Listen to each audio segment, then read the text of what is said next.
Avant, je croyais que la vie était simple, prévisible, que mes proches ne me surprendraient jamais avec des couteaux cachés derrière leur sourire. J'avais Daniel, mon petit ami depuis 2 ans, qui arborait son charme comme une armure, et Lina, ma meilleure amie depuis la fac, capable de faire rire n'importe qui avec une blague à peine esquissée. Ensemble, ils formaient mon havre de paix, un monde où je me sentais intégrée, appréciée et, pour la première fois, vraiment chez moi. Mais aujourd'hui, quelque chose clochait. Tout a commencé discrètement. Un regard échangé par-dessus la table du café. Rapide, presque imperceptible. Le regard de Daniel s'est posé sur Lina et pendant une fraction de seconde, j'ai cru percevoir une étincelle, quelque chose de chaleureux, de secret. Lina a souri, ce sourire parfait, innocent, et a haussé les épaules comme si de rien n'était. Mais j'avais la boule au ventre. « Tu peux me passer le sucre ?» ai-je demandé, d'une voix un peu trop forte. Lina fit glisser le sucre vers moi, ses doigts effleurant les miens. Trop vite, trop délibérément. Mon cerveau tenta de rationaliser. Peut-être que je réfléchissais trop. Peut-être que j'imaginais des choses. Daniel rit à un murmure de Lina. Leurs têtes se rapprochèrent, presque frôlant l'une de l'autre. Je sentis d'abord un frisson me parcourir les doigts, puis m'envahir la poitrine. « Ai-je raté quelque chose ?» demandai-je d'un ton léger, en forçant un sourire. Le rire de Lina était doux et mélodieux. Rien d'important, juste une petite histoire. Daniel n'a pas croisé mon regard. Il s'est contenté d'un hochement de tête, accompagné d'un vague « Ouais, c'est juste idiot ». Bête. Ce mot m'est resté. Il n'aurait pas dû, mais c'est pourtant le cas. J'ai jeté un coup d'œil à mon téléphone. Une notification de Daniel est apparue alors qu'il était assis juste à côté de moi. Il n'a même pas bronché. Il a tapé rapidement, ses yeux croisant les miens une fraction de seconde avant de baisser à nouveau le nez. Je me répétais que ce n'était rien. C'était peut-être lié au travail, peut-être un ami. Mais le malaise que je ressentais persistait. Nous avons passé le reste de l'après-midi ainsi, à rire, à plaisanter, à faire comme si de rien n'était. Mais je remarquais les petits détails, les brusques mouvements de Lina sur sa chaise quand je me tournais vers eux ou le rire de Daniel qui semblait un peu forcé. Pris individuellement, chaque geste était insignifiant. Ensemble, ils formaient une mosaïque de malaise que je ne pouvais ignorer. « Ça va ?» demanda Lina alors que nous marchions vers la voiture. J'ai hésité. Devais-je le dire, au risque de passer pour paranoïaque, voire jalouse? J'ai secoué la tête. Oui, je suis juste fatiguée. Son sourire n'atteignait pas ses yeux. Daniel m'ouvrit la portière, toujours souriant, mais cette fois je le voyais. Ce sourire parfait qui ne touchait pas le coin de ses yeux. Un sourire dont je commençais à me méfier. Plus tard dans la nuit, allongée dans mon lit à faire défiler de vieilles photos de nous deux, j'ai réalisé à quel point j'avais facilement ignoré les petits signaux d'alarme. À quel point j'avais vite choisi de croire à la perfection de mon monde plutôt que de la remettre en question. Et là, ça m'a frappée. Ce murmure indéfinissable, cette sensation dans ma poitrine qui était là depuis le café. Je ne l'imaginais pas. Quelque chose clochait. Quelque chose était caché. J'ai fermé les yeux, essayant de me convaincre que j'exagérais. Mais je n'y arrivais pas. Pas complètement. Certains mensonges commencent insidieusement, presque imperceptiblement, comme de fines fissures dans un mur parfaitement peint. On ne les remarque pas au début. On se persuade que tout va bien. Mais finalement, une petite fissure se transforme en fracture. Et ce soir, j'ai ressenti la première fissure. La lumière du soleil de l'après-midi inondait ma chambre, projetant des reflets dorés sur le sol, mais cette clarté avait un côté cruellement ironique. Tout ce que je croyais savoir, tout ce en quoi je croyais, me semblait soudain un mensonge reflété dans un miroir déformant. J'y étais tombée par hasard, une conversation enfouie au fond du téléphone de Daniel. Un coup d'œil inattentif, un écran déverrouillé alors qu'il l'avait laissé sans surveillance, et mon monde s'était effondré. Au début, je n'arrivais pas à comprendre ce que je voyais. Mes yeux parcouraient l'écran sans cesse, comme si la répétition pouvait faire disparaître les mots. « J'ai tellement hâte de te voir ce soir.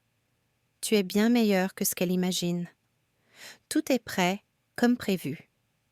Chaque phrase, chaque horodatage me transperçait plus profondément qu'une blessure physique. Ce n'était pas de la simple séduction. Ce n'était pas un secret. C'était une trahison, préméditée et délibérée. Et le nom de Lina planait comme un fantôme dans chaque message.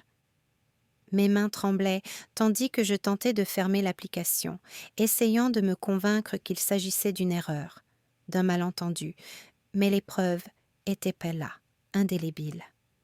Une chaleur suffocante m'envahissait la poitrine, mon cœur battant au rythme implacable de la trahison. Tout, du sourire parfait de Daniel, de chaque petite attention que j'avais chérie, de chaque « je t'aime » murmuré, me semblait désormais une mise en scène savamment orchestrée. Et Lina, ma soi-disant meilleure amie, ma confidente, avait été complice de cette supercherie depuis le début. Je ne pouvais plus respirer. Je ne pouvais plus penser. Je me suis affalée au bord du lit, serrant mon téléphone comme s'il m'avait trahi lui aussi. Mes pensées ont défilé à toute vitesse, analysant chaque interaction, chaque rire partagé, chaque message envoyé tard dans la nuit. Tous recelaient une nuance que je n'avais pas perçue, une mélodie secrète à laquelle j'étais restée sourde jusqu'à présent. Il me fallait des réponses, il fallait que je le confronte. Je me suis forcée à me lever, les jambes tremblantes comme des piliers fragiles, et je me suis dirigée vers le salon où Daniel, tranquillement installé sur le canapé, faisait défiler son téléphone en faisant comme si de rien n'était. « Daniel », ai-je dit d'une voix tendue, fragile. Il leva les yeux, surpris, puis dissimula rapidement sa surprise derrière un sourire insouciant. « Et qu'est-ce qui ne va pas ?» J'avais envie de lui jeter le téléphone à la figure. J'avais envie de hurler à m'en arracher les poumons. Au lieu de cela, je l'ai gardé dans mes mains tremblantes. « Ne me mens pas, ai-je dit. J'ai vu les messages. N'essaie pas de le nier. » Son sourire s'estompa un bref instant avant qu'il ne hausse les épaules, toujours aussi décontracté. Des messages ? Quels messages ? Chaque mensonge qu'il proférait me transperçait la poitrine comme un couteau. Ne fais pas l'innocente, tu sais très bien ce que je veux dire. Il se pencha en arrière, l'air désinvolte, presque amusé, comme si nous parlions de la pluie et du beau temps plutôt que de l'effondrement de mon monde. Je crois que tu exagères. Tu te fais peut-être des idées. Non. Je n'ai pas pu me retenir. Le mot m'est sorti de la gorge, âcre et douloureux. Je n'exagère pas. Tout, absolument tout, était un mensonge. L'expression de Daniel se durcit légèrement, puis s'adoucit d'une manière calculée qui me donna envie de hurler de frustration. « Écoute, c'est compliqué, » dit-il. « Ce n'est pas ce que tu crois. Les choses ont dégénéré. » Hors de contrôle ? Ma voix s'est brisée, un gémissement fragile que je n'ai pu retenir. Vous appelez la trahison émotionnelle, le secret et la manipulation hors de contrôle ? Il secoua la tête, conservant ce calme exaspérant, et se leva pour quitter la pièce. « Je ne veux pas me disputer à ce sujet. On en reparle plus tard, d'accord ? » « Plus tard ?» J'ai ri amèrement, un rire creux et étranger à mes propres oreilles. « Plus tard ne réparera rien. Plus tard n'effacera pas ce que tu as fait. » Il hésita un instant, puis sortit. Le claquement de la porte qui se refermait résonna plus fort que n'importe quelle accusation. Je m'effondrai sur le canapé, les larmes jaillissant enfin, brouillant les contours de ma réalité. Éric apparut silencieusement sur le seuil, comme s'il m'avait observé depuis l'ombre. Son expression était attentive, maîtrisée, comme s'il savait exactement ce que je ressentais sans que j'aie besoin de dire un mot. Il ne parla pas immédiatement, n'offrit aucun réconfort illusoire. Au contraire, il soutint mon regard un instant, ses yeux emplis d'une compréhension paisible.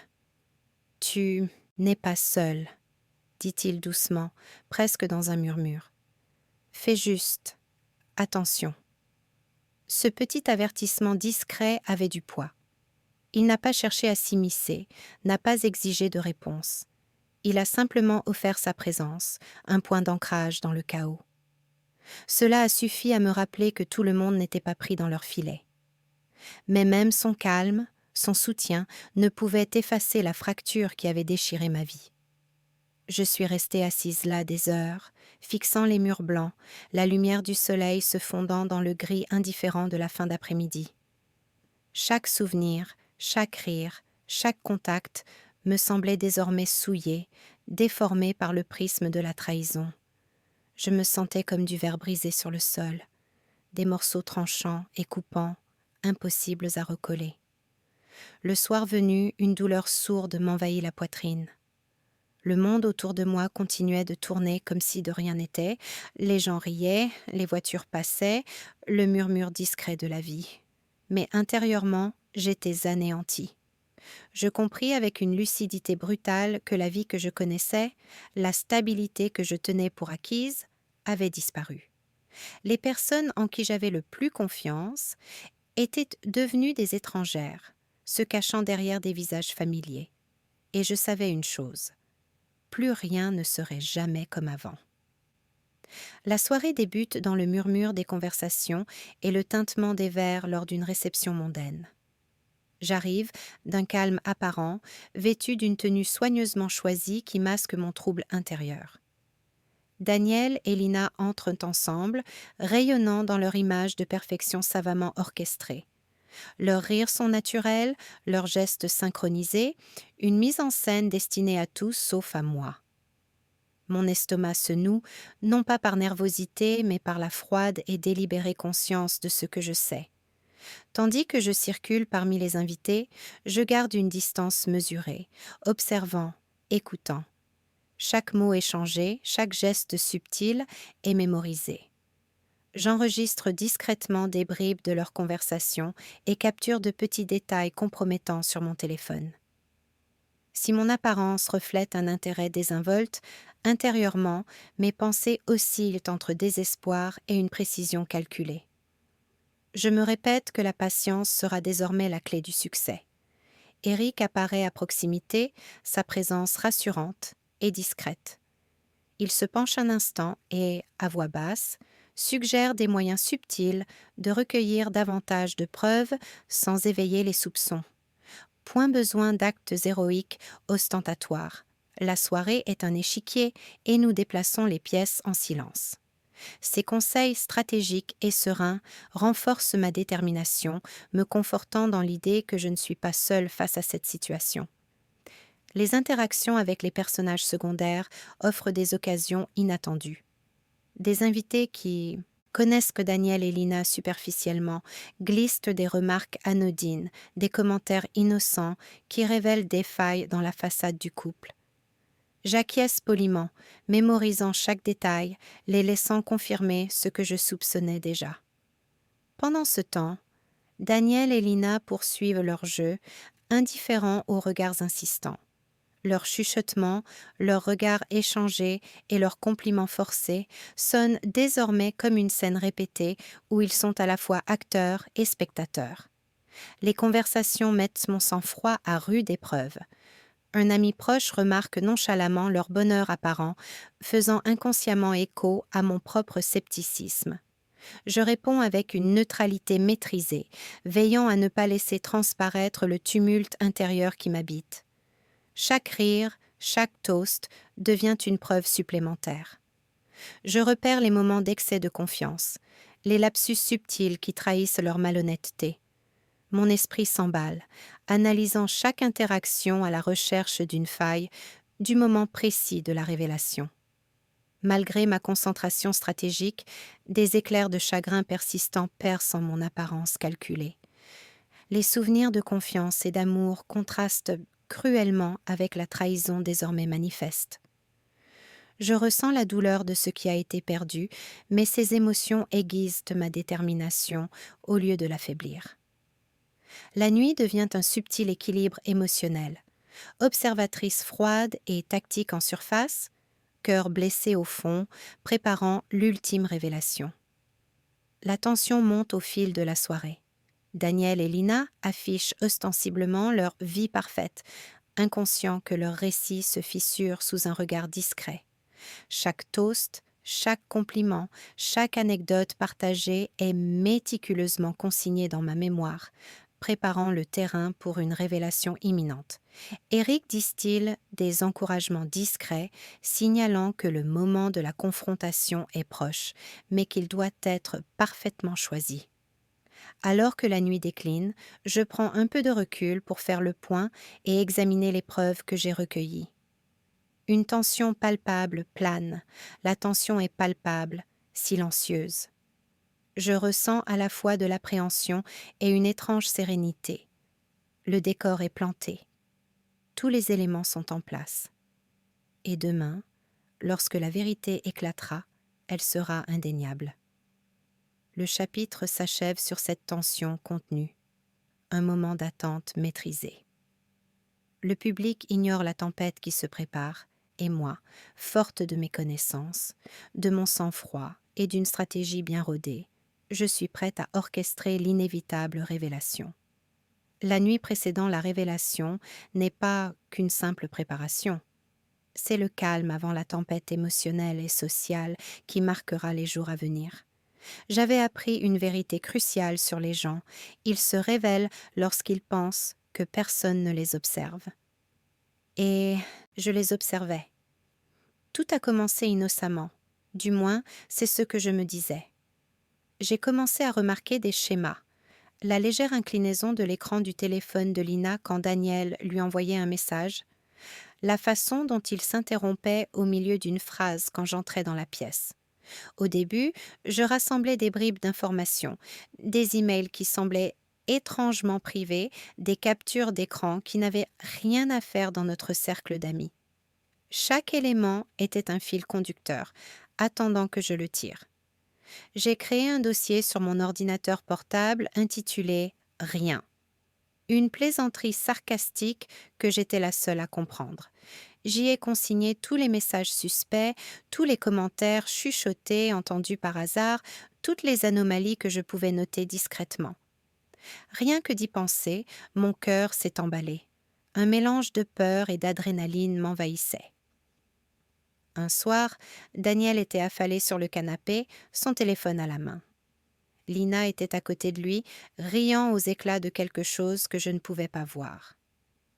J'ai eu un haut le cœur. J'ai fait semblant de consulter mon propre téléphone, feignant d'être absorbée, mais mes oreilles étaient aux aguets. « Tu crois vraiment qu'elle se doute de quelque chose ?» La voix de Lina était basse, désinvolte, presque insouciante. Le rire de Daniel était nerveux, saccadé. « Je ne sais pas. Elle est intelligente, elle remarque des choses, mais elle est trop naïve. » Mes doigts se sont figés sur l'écran, trop confiante. C'était ça.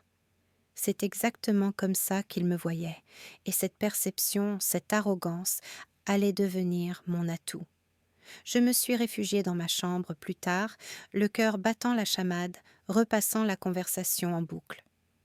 Mon esprit s'emballait. Devais-je les confronter maintenant ? Leur présenter les preuves, risquer la colère, le déni, le chaos d'une révélation immédiate ? Ou attendre, préparer le moment idéal, celui où le monde entier serait témoin et où l'impact psychologique serait indéniable. La patience devait être ma seule alliée. Les jours suivants furent un exercice d'équilibriste. Lors des brunchs entre amis, je gardais mon sang-froid, riant, commentant, jouant le rôle de l'invitée insouciante. Mais mon regard scrutait, mon esprit cataloguait, analysait. Un après-midi, une amie, Mara, s'est penchée vers moi. « Avez-vous remarqué comme Daniel est différent ces derniers temps ?» demanda-t-elle nonchalamment en remuant son café. J'ai incliné la tête. « Différent en quoi ?» Son expression était indéchiffrable. Juste distraite. Et Lina, je ne sais pas.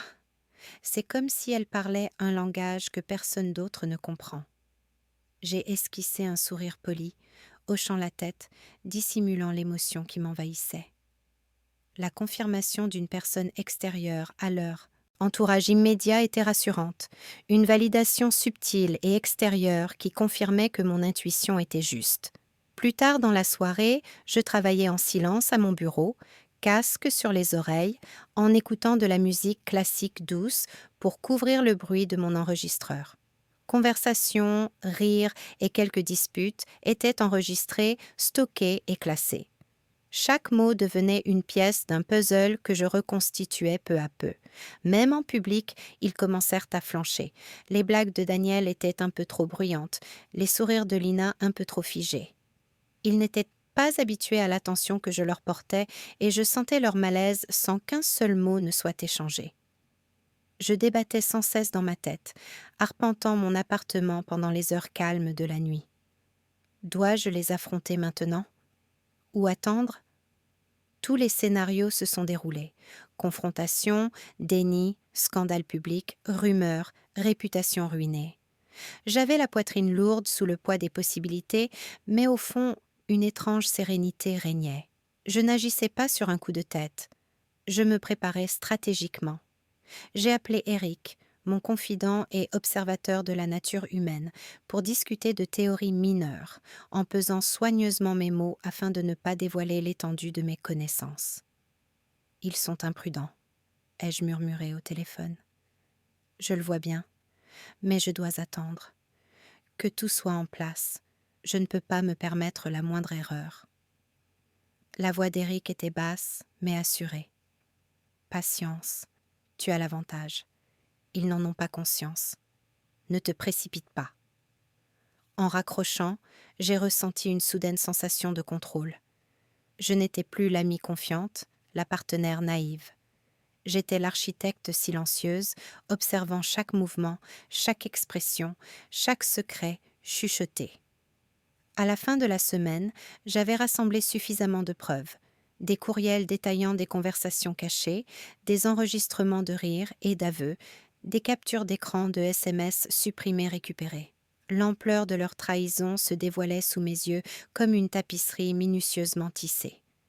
Et pour la première fois, je me suis autorisée à expirer pleinement. J'ai tout compris. Chaque motif caché, chaque mensonge murmuré, chaque sourire forcé. Daniel et Lina se croyaient intouchables, persuadés que leur tromperie était invisible. Mais j'avais tout vu, tout enregistré, tout retenu. Et maintenant c'était à mon tour d'agir. Je me suis adossée, laissant le silence envahir la pièce. Mon esprit passait en revue les prochaines étapes avec une précision chirurgicale. Il n'y aurait pas de faux pas, pas d'hésitation. La toile qu'ils avaient tissée autour de moi ne me piégerait pas. Elle les démasquerait. Les dernières pièces du puzzle s'assemblèrent et, pour la première fois, je ressentis l'excitation de la justice imminente. Le décor était planté, j'étais prêt. Le chapitre s'ouvre sur l'atmosphère d'une fête somptueuse et extravagante. Daniel et Lina, au centre de tout, affichent leur arrogance et exhibent leurs fiançailles à qui veut l'entendre. Ils rient, chuchotent et posent pour des photos, soignant l'image de la perfection. Chaque regard, chaque commentaire qu'ils échangent semble calculé, destiné à m'impressionner et à me railler subtilement, mais je garde mon sang-froid. De mon point de vue, je me déplace avec une sérénité imperturbable à travers la fête, observant chaque interaction. Mon monologue intérieur capte le mélange subtil de satisfaction et d'anticipation. Je note discrètement leur arrogance, leurs mensonges et leurs efforts pour paraître irréprochables. Je prends note des moindres détails, les expressions fugaces, la tension palpable dans leurs sourires, les gestes exagérés, autant d'éléments que j'exploiterai plus tard. Leur dialogue est empreint de condescendance et de raillerie subtile, mais je réponds avec un calme mesuré. Mes paroles sont polies, d'apparence neutre, mais intérieurement, je calcule, enregistrant chaque information en vue de la révélation finale. Je remarque leur mise en scène. Les vantardises arrogantes de Daniel, le charme exagéré de Lina et leur besoin désespéré de validation par la foule. La présence d'Eric est discrète mais significative. Il reste à mes côtés, me prodiguant des avertissements silencieux et discrets sur la manière de gérer certaines situations. Ses hochements de tête subtils et ses mots soigneusement choisis accentuent la tension, signifiant qu'il perçoit plus que les autres. Nos échanges sont brefs, presque secrets, mais la confiance et la compréhension sont palpables. Ce chapitre met en lumière ma maîtrise de mes émotions. Tandis que le couple affiche arrogance et assurance, je reste l'observateur, impassible et serein. Mon monologue intérieur oscille entre un calcul froid et une excitation contenue. L'anticipation de la confrontation imminente est presque enivrante. Je perçois des schémas dans leur comportement, de petites incohérences qui laissent entrevoir les failles de leur façade soigneusement construite. À la fin du chapitre, la tension est à son comble. La fête est une scène, et Daniel et Lina jouent la comédie devant un public, inconscient que je note chaque détail. Chaque rire, chaque vantardise, chaque manifestation subtile de supériorité contribue au suspense. Le chapitre s'achève sur une note de triomphe discret de ma part, préparant le terrain pour le dénouement. Je suis prêt, patient et maître de la situation, prêt à retourner leur arrogance contre eux de la manière la plus jouissive qui soit.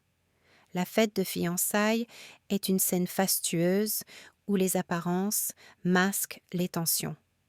J'y assiste, avec un calme imperturbable, me fondant dans la foule tout en observant chaque nuance du comportement de Daniel et Lina.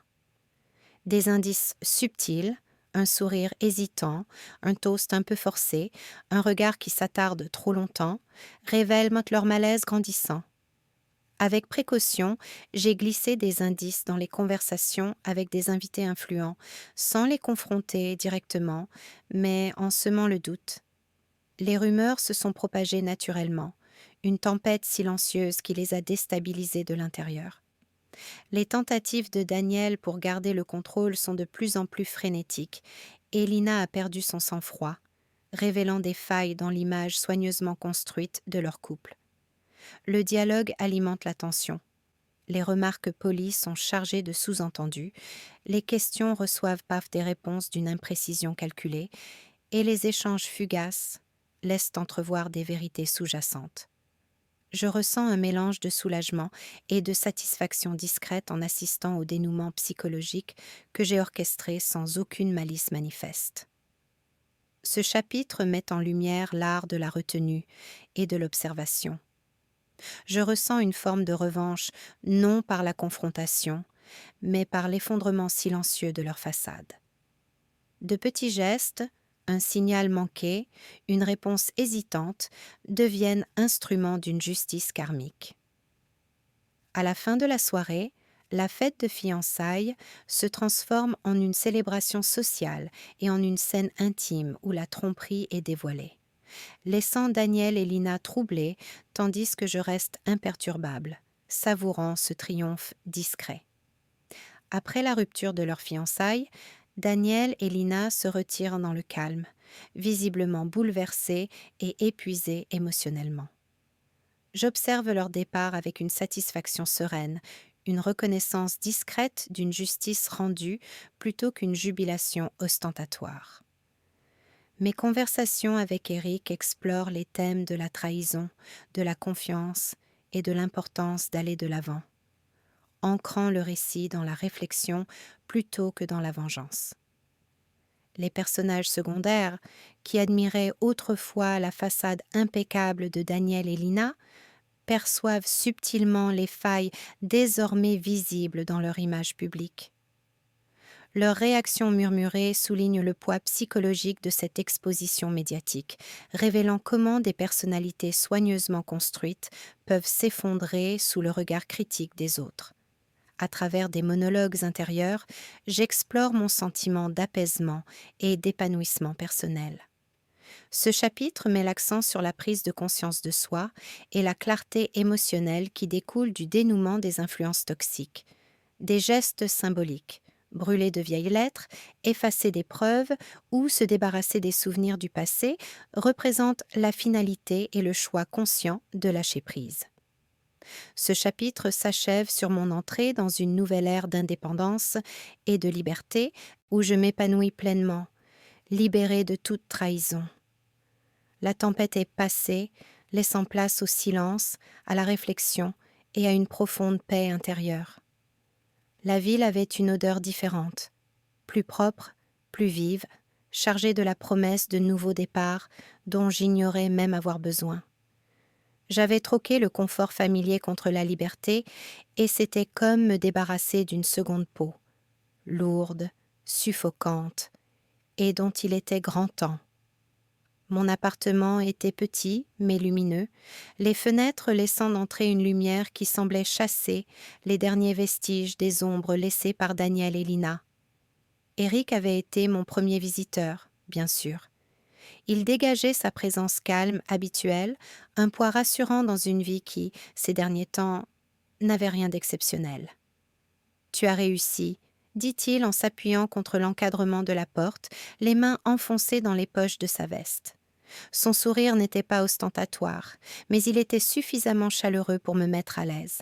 « Je n'ai encore rien fait », ai-je plaisanté, même si une fierté inavouée se lisait sur mon torse. « J'ai juste échappé à mon ancienne vie. » Il a ri doucement. « S'être échappé ne suffit pas. Tu as reconstruit. Regarde cet endroit. Regarde-toi. » J'ai secoué la tête en souriant. J'ai encore du mal à y croire. Nous avons parcouru la ville ensemble, découvrant des rues tranquilles, de petits cafés et des librairies aux effluves de vieux papiers et de promesses. C'était enivrant de simplicité. Chaque coin de rue offrait un choix, une possibilité de façonner mon propre destin, sans crainte de manipulation ni de trahison. Eric me jeta un coup d'œil alors que nous étions assis à la terrasse d'un café, la vapeur s'échappant de nos tasses. « Tu y penses parfois ?» Je fis une pause. Un soupir instinctif m'échappa. « Parfois. J'entends des bribes, des nouvelles, des potins d'amis communs, mais ça ne me fait plus mal. Plus vraiment. Je me sens libérée de tout ça. » Son regard s'adoucit, et je perçus, une fois de plus, cette douce chaleur que j'avais toujours admirée. Il y avait là une attention, discrète mais persistante. Un sentiment qui ne réclamait rien, mais qui demeurait patient, en attente. J'ai compris autre chose. La liberté ne se résumait pas à prendre ses distances avec les personnes toxiques. Elle impliquait de reprendre le contrôle de mes désirs, de mon temps, de mon identité. Et pour la première fois depuis des années, j'ai ressenti le frisson d'une vie sans manipulation ni mensonge. Les jours se sont fondus dans une routine confortable. J'ai décoré mon appartement, entamé un petit projet, peindre des toiles que j'avais mises de côté depuis des années, des croquis que je m'étais toujours promis de terminer. Chaque coup de pinceau était comme une libération, un moyen de retrouver un but. Un soir, Eric est passé à l'improviste, les bras chargés de courses. J'ai ri en prenant un sac. « Tu es en train de devenir mon système de survie », ai-je plaisanté. Il haussa les épaules en souriant. Je voulais juste m'assurer que la renaissance se déroule sans accroc. Nous avons ri discrètement. Puis il a demandé doucement « Es-tu heureuse ?» J'ai repensé à ma vie d'avant, aux nuits passées à ressasser des mensonges, à la confiance brisée comme du verre. J'ai repensé au poids de tout cela et au chemin parcouru. « Oui », ai-je finalement dit, d'une voix calme et assurée. Plus heureuse que je ne l'aurais jamais cru possible. Sa sincérité m'a surprise. Je n'avais plus besoin de ressasser le passé, ni de rechercher la validation de ceux qui ne l'avaient qu'un jamais apprécié. J'avais trouvé la paix intérieure. Et puis, une prise de conscience soudaine.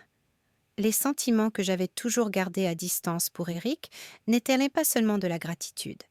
Il y avait de la chaleur, de la curiosité et peut-être le début de quelque chose de plus. Sans précipitation, sans désespoir, juste une possibilité. Ce soir-là, assise près de ma fenêtre, pinceau à la main, je fixais une toile vierge. Je repensais à tout ce que j'avais enduré, à tout ce à quoi j'avais survécu, et finalement, ce que je créais n'était pas qu'une simple œuvre d'art. C'était une affirmation, un symbole. Ma vie m'appartenait. Mes choix, mon travail, mon temps, mon évolution. J'ai commencé par un trait audacieux au centre, une ligne rouge symbolisant à la fois la faim et le courage.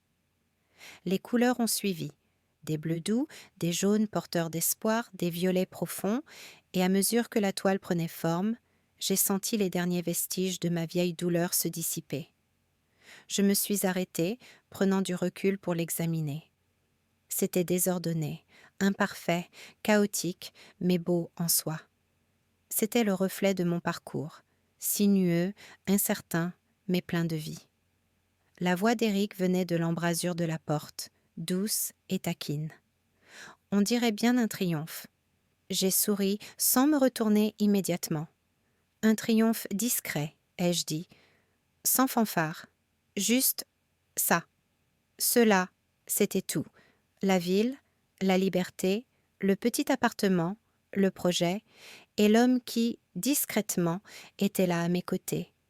C'était le doux murmure d'une vie reconquise, non par la vengeance ou le bruit, mais par des pas en avant réfléchis et mesurés. Le tableau, à moitié achevé, à moitié une promesse, reposait sur le chevalet. Je savais que je le terminerais, et qu'ainsi je marquerais la fin d'un chapitre et la naissance d'un autre. Un chapitre défini non par le mensonge, la trahison ou la souffrance, mais par la découverte de soi, la résilience et l'espoir. J'ai compris que le triomphe n'avait pas besoin de spectacle. Il n'avait pas besoin d'applaudissements. Il n'avait besoin que de vérité. La vérité que j'avais trouvée en moi-même. Et dans cette pièce calme et ensoleillée, j'ai pleinement compris. J'étais enfin libre. Même des mois après la rupture, il m'arrivait de croiser des traces de Daniel et Lina. Ils n'étaient pas partout, bien sûr, pas comme ils avaient hanté mes pensées auparavant, mais ces rencontres occasionnelles me rappelaient le chaos qu'ils avaient jadis arboré comme un trophée. C'est arrivé pour la première fois lors d'un événement de réseautage professionnel. J'étais arrivée en avance, observant discrètement la salle avec le calme et l'assurance que j'avais cultivés. Les verres tintaient, des rires polis résonnaient, et je passais d'une conversation à l'autre avec aisance, une présence rassurante au milieu de l'effervescence. Et puis, je les ai vus. Lina, impeccablement vêtue, le sourire légèrement crispé, et Daniel sur ses talons, le regard scrutant la pièce, comme en quête d'approbation. Un instant, leurs regards croisèrent le mien, et je ne ressentis ni frisson, ni panique, seulement une reconnaissance mesurée du passé. « Bonjour », dit Lina d'une voix tendue mais polie. « Lina », ai-je répondu d'un ton suave, en inclinant la tête en signe d'acquiescement. « Daniel ». Ils acquiescèrent, leur sourire fugace. Je remarquais l'hésitation dans leurs expressions, ce changement subtil, presque imperceptible, qui trahissait leur malaise. Ils n'avaient plus le contrôle. Ils étaient des invités dans un monde que j'avais reconstruit, un monde où j'avais soigneusement calculé chaque pas, chaque geste, chaque pensée. J'ai maintenu la conversation légère, professionnelle et polie. Des questions sur des connaissances communes, des nouvelles mineures, des projets professionnels. Mais sous mes paroles, je percevais une conscience sous-jacente subtile. Je sentais les excuses non exprimées, la légère panique qui se cachait derrière leur tentative de normalité. « Tu te débrouilles bien », dit finalement Daniel, comme pour tester ma réaction. « Merci », ai-je dit d'un ton égal. J'ai trouvé un rythme qui me convient. Ce n'était pas de la vantardise, mais c'était la pure vérité. Ils savaient, comme moi, que j'avais prospéré là où ils avaient échoué. Leur tentative pour se rattraper était flagrante, presque désespérée, et je refusais de me laisser atteindre. Plus tard, je les ai croisés au vernissage d'une galerie chez un ami commun. La rencontre fut brève, mais révélatrice. Lina tenta d'attirer mon attention en agitant la main, tandis que le regard de Daniel s'attardait, cherchant un signe de familiarité dans un espace que j'occupais désormais pleinement, avec assurance. « Ravie de vous revoir », dit Lina, d'un ton plus léger cette fois, dans une tentative de courtoisie. J'ai esquissé un petit sourire, neutre et calme. De même. Nous nous sommes séparés peu après, mais je sentais le changement, les infimes frémissements d'insécurité sous leur apparence impeccable. Ils n'avaient plus aucun pouvoir ici. Je les ai laissés porter le poids de cette prise de conscience, préférant le silence à la confrontation, le calme à la vengeance. En m'éloignant, j'ai repensé au chemin parcouru. J'éprouvais une certaine satisfaction à ce triomphe discret, à la certitude de n'avoir eu ni besoin de les humilier, ni de me vanter. Le karma, lent et inflexible, avait suivi son cours, et j'en étais sortie indemne, plus fort encore. Mes amis et collègues ont commencé à remarquer, d'abord subtilement, le changement dans la dynamique sociale. Des compliments anodins sur mon calme, des remarques sur ma capacité à gérer les situations tendues, autant de signes discrets d'un changement de rapport de force que je n'avais pas eu besoin d'annoncer. Mon indépendance et ma maîtrise de mes émotions parlaient main, plus fort que n'importe quel mot. Même Eric l'a remarqué, cette fierté discrète qui se reflétait dans son sourire lors de notre rencontre autour d'un café. « Les gens le remarquent », a-t-il dit en remuant nonchalamment sa boisson. « Ils le voient dans ta façon d'être. Ils le respectent. » J'ai hoché la tête en sirotant lentement. « C'est étrange, » ai-je admis. Je n'ai jamais recherché un tel respect, mais c'est satisfaisant. Ce n'était pas de la vanité, c'était la reconnaissance du travail que j'avais accompli, des limites que j'avais fixées et de la vie que j'avais délibérément choisie. Les jours passèrent, les semaines se muèrent en moi, et les échos des erreurs de Daniel et Lina s'estompèrent, devenant presque un bruit de fond dans la vie que je construisais. Pourtant, lorsqu'ils réapparaissaient, je me souvenais du pouvoir soigneusement et délibérément cultivé que j'avais développé. Cet avantage psychologique qui me permettait de rester poli, imperturbable, inaccessible, contrairement à eux. Leur tentative de rédemption, aussi minime soit-elle, m'était indifférente. Elle ne me préoccupait plus. Ce qui comptait, c'était la douce satisfaction de savoir que chaque faux pas, chaque mensonge, chaque trahison m'avait forgé, et non brisé. J'étais libérée du chaos, libre d'avancer sans hésiter, libre d'exister selon mes propres termes. Un après-midi, lors d'un autre vernissage, un ami m'a chuchoté tandis que nous regardions la foule se rassembler. « Tu gères tellement bien ce genre de choses. C'est impressionnant. » J'ai esquissé un sourire. « Il ne s'agit pas de les maîtriser, » ai-je dit d'une voix calme et posée. « Il s'agit de ne pas me laisser maîtriser. » Et c'est cette vérité que j'ai gardée en moi. Une vie reconstruite, un sentiment de soi retrouvé, et la certitude que le passé, avec tous ses échos, n'avait plus le pouvoir de dicter mon présent. L'écho de leurs erreurs persisterait à jamais. Mais au final, ce n'était que cela, des échos. Les ombres du passé s'estompant au loin, tandis que je rayonnais pleinement de mon propre triomphe. Le soleil matinal filtrait doucement à travers les stores, dessinant des rayures dorées sur le sol de mon nouvel appartement. Je sirotais lentement mon café, savourant le calme, la quiétude, le simple confort d'une vie qui m'appartenait entièrement. Ici, aucune ombre de trahison ne planait. Ni manipulation chuchotée, ni regard volé. Juste moi, mes pensées et la liberté que j'avais si patiemment conquise.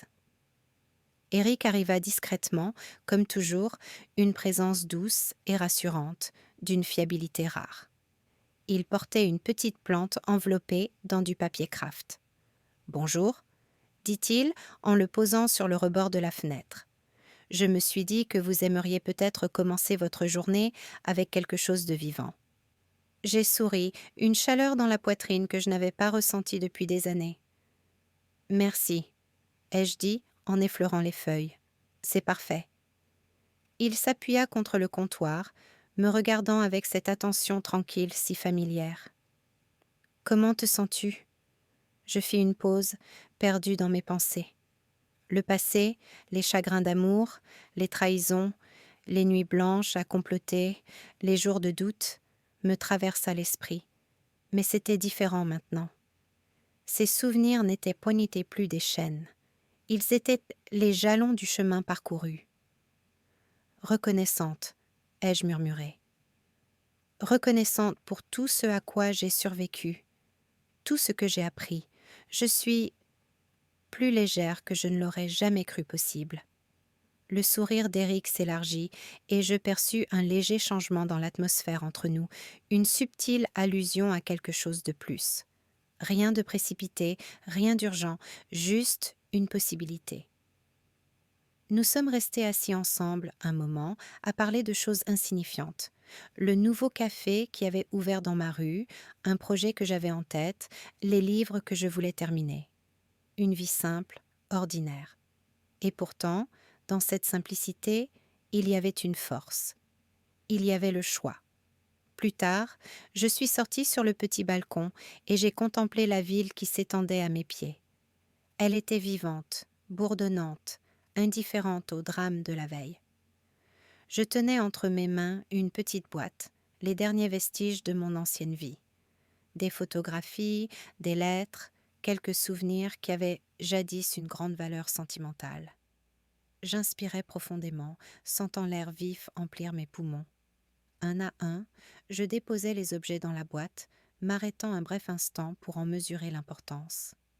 Puis, avec une extrême précaution, j'y mis le feu. Les flammes léchèrent les bords, gondolant le papier, consumant les dernières traces de souffrance.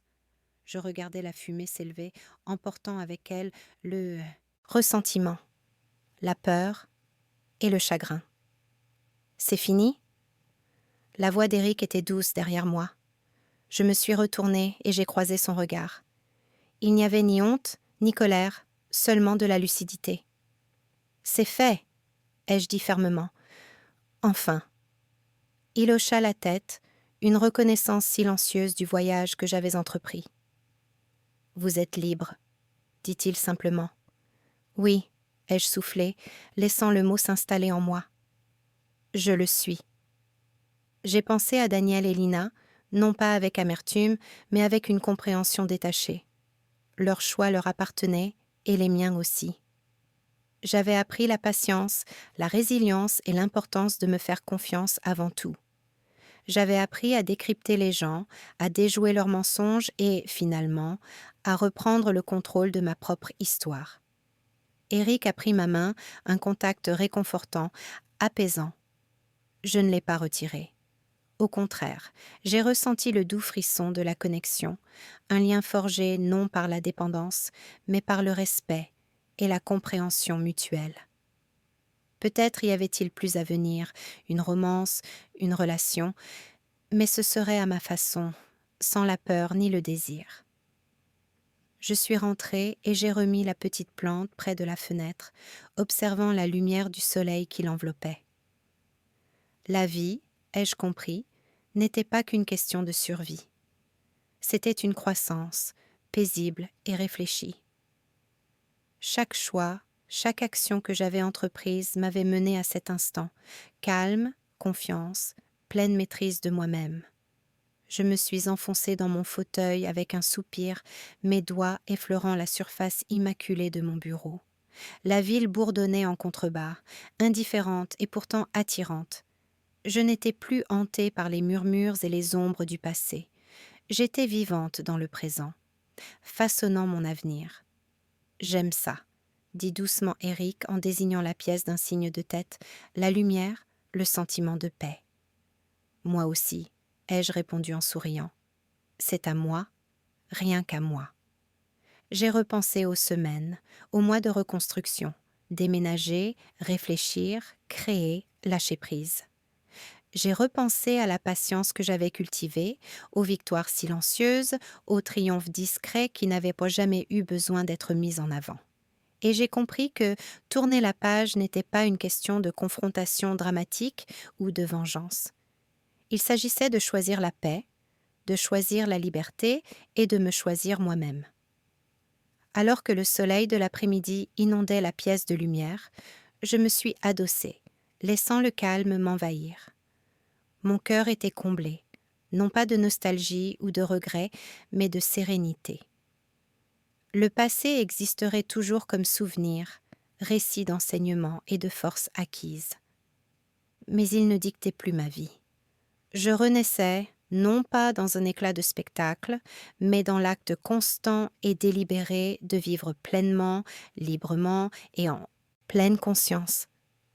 J'ai pris une autre gorgée de café, laissant sa chaleur se répandre dans ma poitrine, et j'ai pensé, avec une douce certitude, c'est la vie que j'ai choisie.